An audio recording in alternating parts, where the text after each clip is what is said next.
Well, as we've been reporting yesterday, FIFA banned Luis Suarez from football over his biting incident at the World Cup. Today, as a result, he was dropped by one of his sponsors. How damaging, then, have events in Brazil been for his brand, if we can call it that? Tyson Henly used to be head of sponsorship at UEFA, now based at International Football Fuse Sport and Entertainment. Joins us live from our central London studio. Very good evening to you.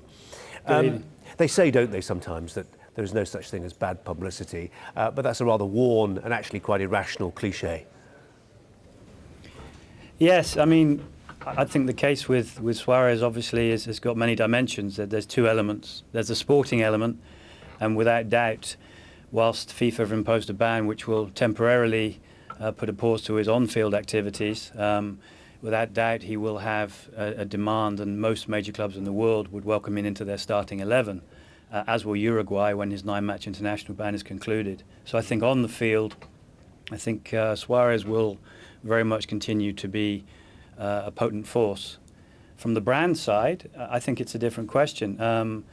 At Fuse and Omnicom, we've recently commissioned a survey leading into the World Cup, and it's quite extensive across 81 markets, and it showed us many things. And one of the things it outlined, apart from a huge engagement for the World Cup, both on social media, it also very much reiterated the status of football as the world's biggest brand, the biggest sport, and also the FIFA World Cup as the world's biggest sporting event.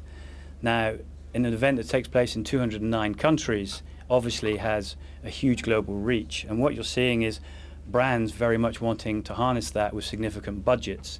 I think, coming back to the point of Suarez, the flip side of that is the global nature of football means that those brands also can be more selective.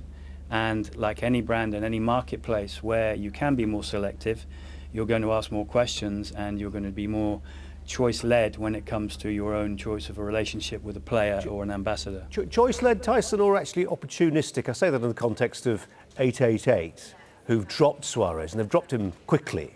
And in a sense, there's an opportunity wrapped inside the threat, isn't there? They perhaps, I'm imagining this, there's no suggestion they've admitted to this, but they've dropped him very quickly. And in a sense, that's optimised their publicity, haven't they? They've not been with him very long, a month or so, and they've secured some global publicity today just by dropping their sponsorship deal with him. Yeah, that's a good point. I think you'll get brands at both ends of the spectrum. You'll get long-established brands that have been very much part of football, often those are brands which you see in the major competitions such as the FIFA World Cup, Euros or Champions League. And you'll get brands, in the case of 888, which only signed a deal recently in May, and there is potentially an opportunity they've taken. I think you'll see other brands that have relationships with Suarez and other players, but in this case with Suarez, taking a more measured and considered view. I think recently the comments from his sports apparel brand Adidas, for example, have said they're going to have a discussion after the World Cup. Their experience shows that there's a more measured approach in that, and perhaps a less opportunistic way to deal with the situation when all the facts are on the table. Yeah. Compared to things like ticket sales, marketing, what a marketing department does at a football club is a big part of their cash flow, isn't it? We ought to spare a thought, perhaps, and maybe you can give us an insight into what might be happening right now in the marketing department at Liverpool Football Club. They will be scratching their heads, won't they? They'll be looking at their shirt sales with Suarez on the back and just wondering where it goes. Yeah, I mean, I think Liverpool very much are coming out of this as perhaps the victims. They clearly, with the history that from the past 2 or 3 seasons, they've worked very hard with, I think, trying to support the player and do the right thing with the support network. And the club, I think, have been an example of how you should work with your playing staff. But there will be questions. I mean, the major revenues that come in from football and from most sports, but definitely football, is from the television revenue side. But it will have an impact on the marketing, ticket revenue, shirt revenue sales, as you mentioned. And it's not an ideal time at all for the club, who relatively are nothing to do with this situation. So there will be some questions, and there will be some, I think, looking over the small print of the final FIFA report when that lands on the desk. Yeah. I mean, we can be sure of one thing, can't we, Tyson, which is that although his global brand may have taken a bit of a dent, we've seen the reaction in Uruguay. I mean, Uruguay is not a big country, it's not a big market for him, but it will be loyal to him.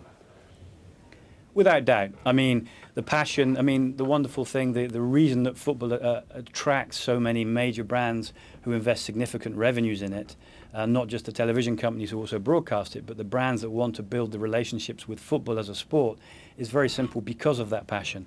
And that passion is occasionally, as in this case, can overspill.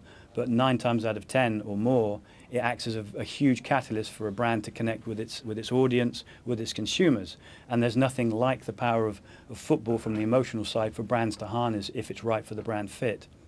I think if you look at what Suarez's reaction, both in Latin America generally, but also the reaction to him in Uruguay's home country, I think it just underlines the hugely passionate nature of football, and that's exactly what brands are trying to harness. Occasionally it has a negative side, but that tends to be the exception rather than the rule. Tyson, Henly, good to talk to you. Thanks very much indeed.